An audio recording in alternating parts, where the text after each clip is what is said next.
In the modern world, I reckon there's quite a few things that have been normalized which actually work counter to spiritual progression. And I was just going to list a few of them.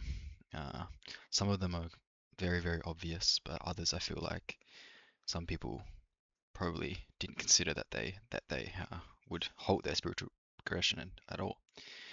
So let me just get into it here. The first one I have is overconsumption, right?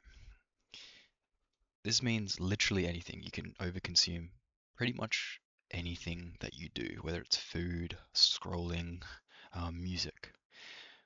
You can overconsume so much nowadays simply because of the access to things that give us pleasure. And it's important that if you want to remain spiritually intact and if you want to grow as an individual, that you consume things in moderation, right? Don't let your appetite get the best of you. Don't consume thinking that there will be no consequences to this behavior. Overconsuming it causes you to waste time. It causes you to disregard things that might be important. It gives you a sense of comfort that's oftentimes not real, and it inhibits your ability to adapt in situations where you are unable to consume. Starving yourself, not literally, well, literally and metaphorically, starving yourself by starving all of your senses is a great way to practice mindfulness, to practice being reserved and considerate of the gifts that you have, uh, the gifts you can experience as a person. So, and this includes obviously not being gluttonous, not eating crap, not eating every second of every day. Uh, it also includes not consuming content, right? I think that's another big one. It's like, what type of content are you consuming on a daily basis? How much content are you consuming? What are you scrolling, right? What are you eating? Are you gonna nowadays? Heaps of people are eating AI slop. Like there is so much AI slop that is being consumed. People don't even realize that it's AI slop. You need to ask yourself, is this good? Is this good for me? I mean, it's not gonna hurt if you watch a couple of AI videos, alright? It's not gonna hurt. It's not gonna hurt you if you eat a lot in one day, but it's developing the habit of over consuming that can really, really deteriorate your progression, right? So yeah, overconsumption is a big one. Try to recognize when you are consuming too much, when you are taking away, and then balance that out with giving back and creating. Don't just be a consumer. You want to give back as well, whatever that might be, whatever that is, whatever your passion is. Just try to give back. Stop consuming. Recognize when it's out of hand, and yeah, put that in check. One of the other things I've got here is vanity. Vanity is a big one. Vanity is perpetuated by social media. And so if you're really, really serious about spiritual progression, one of the first things that I would tell you to do is get rid of all unnecessary social media. The two big ones that I would say to get rid of are Instagram and TikTok. I think getting rid of them, that was getting rid of those two accounts, my Instagram and TikTok account, was the best decision I've ever made in my life. Mainly Instagram. Instagram is disgusting. It is disgusting. It it created, for me personally, I could be an outlier here, but it created this sense of separation, right? I was always considering how I was going to be perceived based on what I was posting, based on what I was liking, based on who I was following. And it created this digital identity that I poured so much time and thought into. It just completely distracted me, took away from the way that it took away from me being able to look at my own self in in real life and ask myself, okay, how can I actually develop as a person outside of my digital persona, outside of my Instagram account? So Vanity, yeah, that is a big one. It's difficult because if you're an attractive person, if you have charisma, then the allure of uh, using that advantage, it's very compelling. It's very, very compelling. But I ask you that if you are one of those people, take a step back, realize that vanity in by itself, this obsession of your looks, this obsession of how you are perceived by other people, it creates a sense of separation. And that is one of the fastest ways to completely being corrupted. Separating yourself from others based on something as feeble as looks is it's sad really. It really, really is sad that people can look at look at others as being less than based on their looks, based on something that they can't control. So again, vanity, anything that really contributes to uh, fueling someone's pride is easily just horrible for spiritual progression. So yeah, that's another one. Okay, this next one is quite obvious, but hostility towards anything, towards other people, towards nature, uh, animals, and even yourself. Any sort of hostility that you foster as a person is immediately deteriorating your spirituality. I don't really need to get into why this is a problem, but one thing that I do want to mention here is how I feel like a lot of people, especially a lot of Christians, believe that it's okay to have bad thoughts and not act on them. And I don't agree. I really, really, really do not agree. If you were someone who goes out into the world and thinks that it's okay to have harmful or hostile thoughts towards other people, and it's completely fine because you didn't act on it, right? Say, for example, you're someone who has a lot of road rage, and you think to yourself, it's okay because I'm not getting out of the car and I'm not, I'm not physically attacking this person. They can't hear me. Like, I just get angry at them. I just get angry at people. Or if you're someone who consistently gets upset at retail workers, like for example, hospitality workers, being comfortable with the habit of being hostile towards others, even though you're not physically doing anything, even though you're not confronting them, is, in my opinion, just as bad as uh, doing the action itself. Now, there's obviously going to be repercussions if you act on those hostile thoughts, and there should be. But the repercussions for being comfortable with those thoughts and letting them brew is also very it's real. It's just as real. It changes the way you think. Your thoughts are the way your thoughts are the lens of how you see the world. And so if your thoughts are consistently hostile, then that's how you're gonna see the world. You're gonna see the world as a place full of idiots, a place full of people who are against you, people who don't serve you. And that is counter to the goal here. The goal is to become unified with everyone, to see everyone as yourself.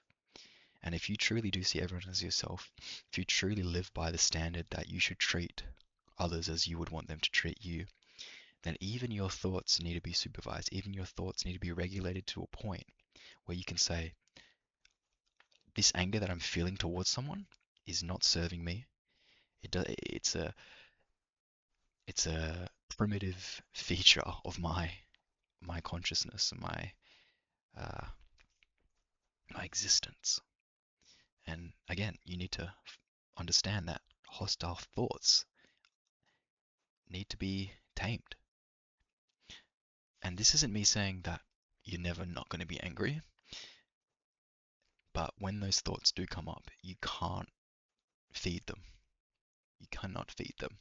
And the better you get at nipping that in the bud, nipping those hostile thoughts and those practically any thought that has a negative connotation to it, practicing nipping those in the bud is oh, that that is that's the goal. That is the goal, my friends. So again, just because you don't act on those thoughts doesn't mean that it's okay, right? So hostility towards others, hostility towards yourself, particularly being hostile towards yourself is a completely that's a very very what it's a very present issue.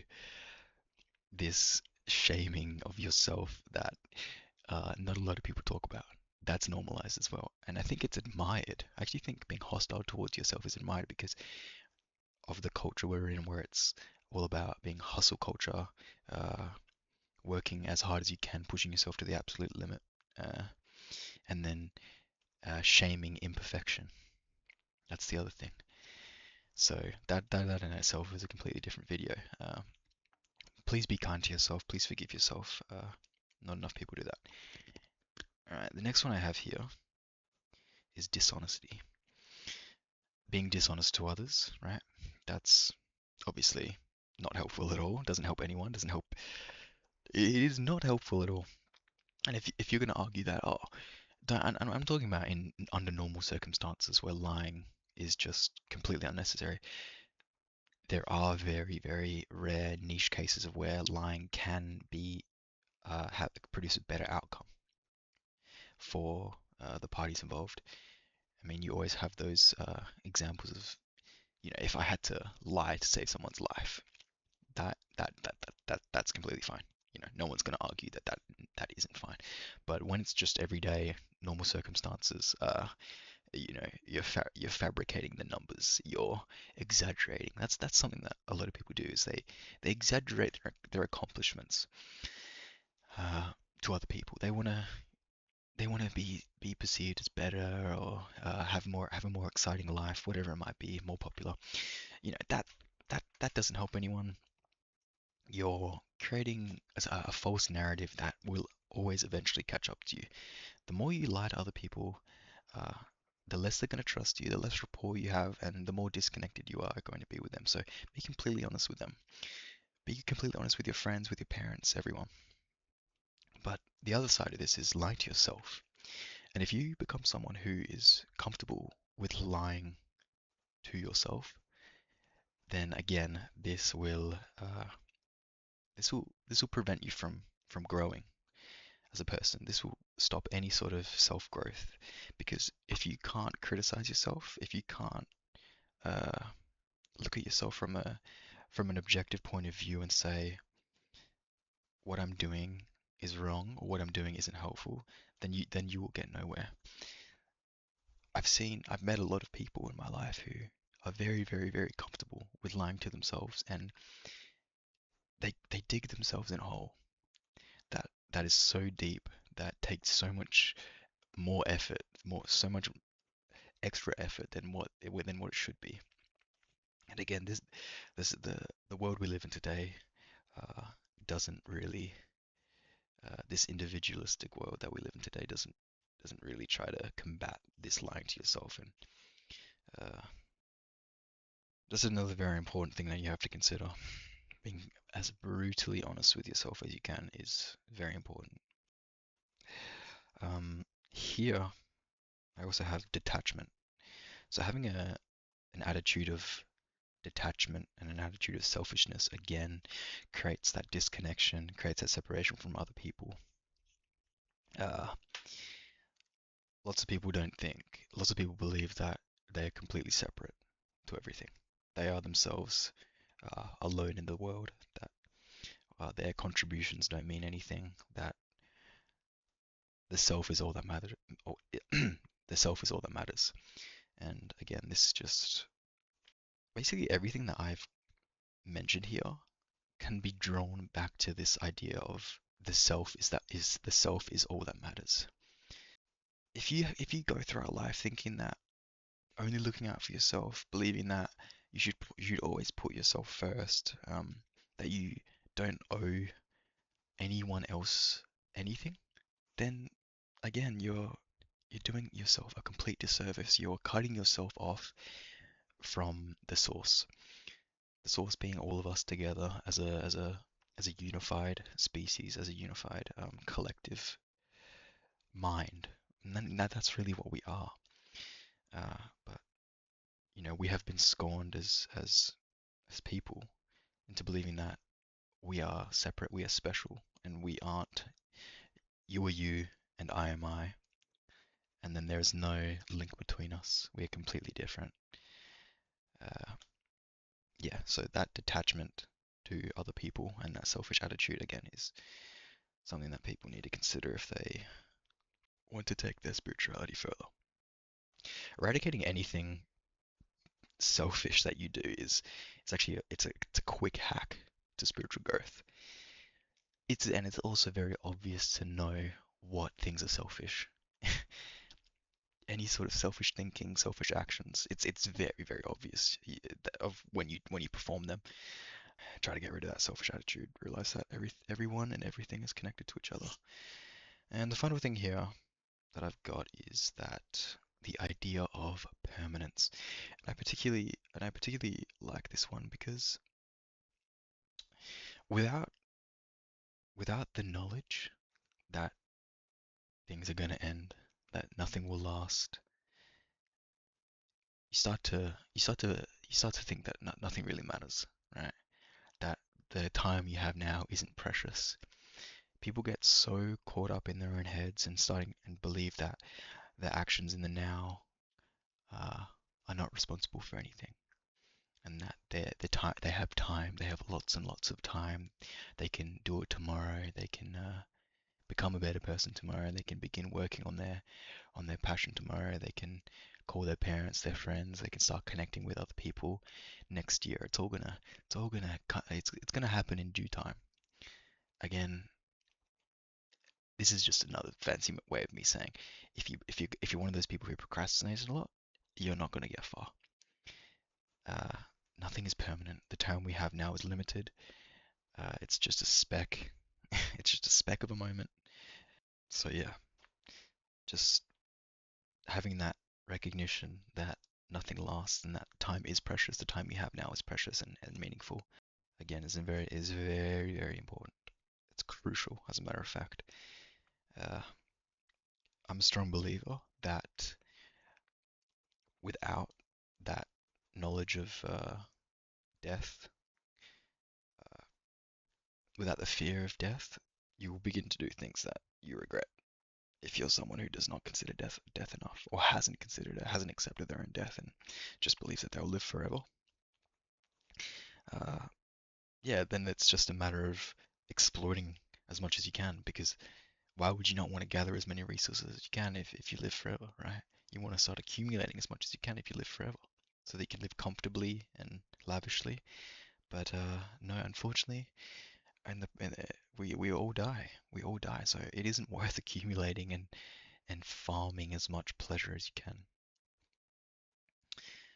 And I also do believe I might make this another video, but I think there's a good chance that if the apocalypse were to ever happen, if there was to be an apocalyptic event that wipes out the human race, whatever it might be, that will occur at around the same time that humans achieve nigh immortality.